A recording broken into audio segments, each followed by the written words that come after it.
Today we're diving into one of those tech buzzwords that sounds super complicated. What exactly is RESTful programming? Don't worry, by the end of this video, you won't just understand it, you'll be explaining it to your friends like a pro. And yep, we'll even build a mini RESTful API together in Python. Alright, first things first, RESTful stands for Representational State Transfer. Yeah, it totally sounds like some sci-fi teleportation system, right? But it's actually pretty simple. It's just a set of rules that tell web applications how to talk to each other, kind of like polite conversation for computers. You've probably used RESTful today without even realizing it. Every time you scroll Instagram, check the weather, or order pizza from your favorite app, boom, you're already using RESTful APIs. So what makes something RESTful anyway? Let's break it down. Think of the client and server like two friends texting each other. They talk all the time, but they don't share memory or feelings. The client just asks for stuff. Hey, can you send me the data? And the server's like, sure, here you go. It's a healthy digital friendship. Simple boundaries, no drama. Now, RESTful APIs use HTTP methods, basically action words for what you want to do. When you use GET, it's like saying, hey server, fetch some data for me. For example, asking for the list of users. Post is for sending new data, like saying, here's a new user, save it for me. Put is when you want to update something that already exists, like update user number one's name.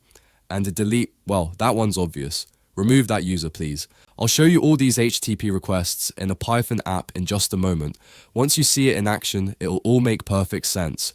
Now, let's take a look at one of the most important features of a RESTful API, is statelessness. Every request is fresh and independent.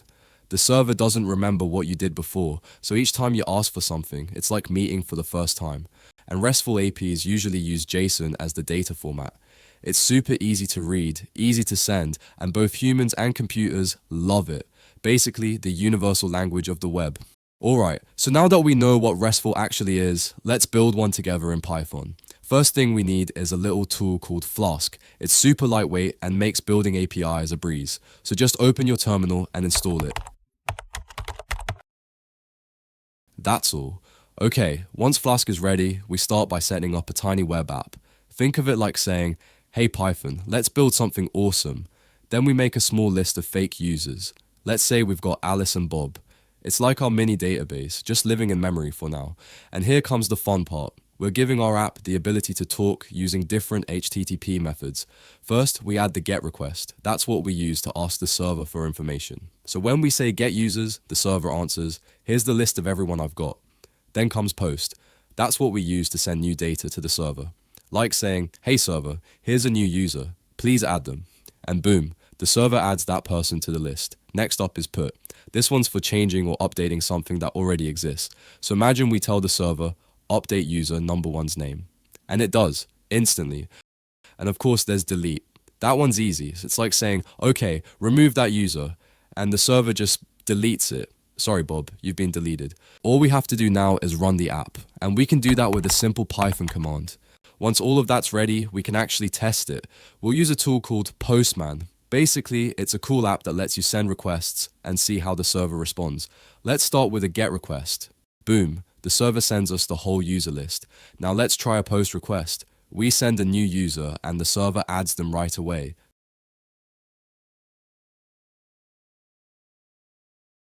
Then a put request. We update an existing user using their ID and the server changes the data for us.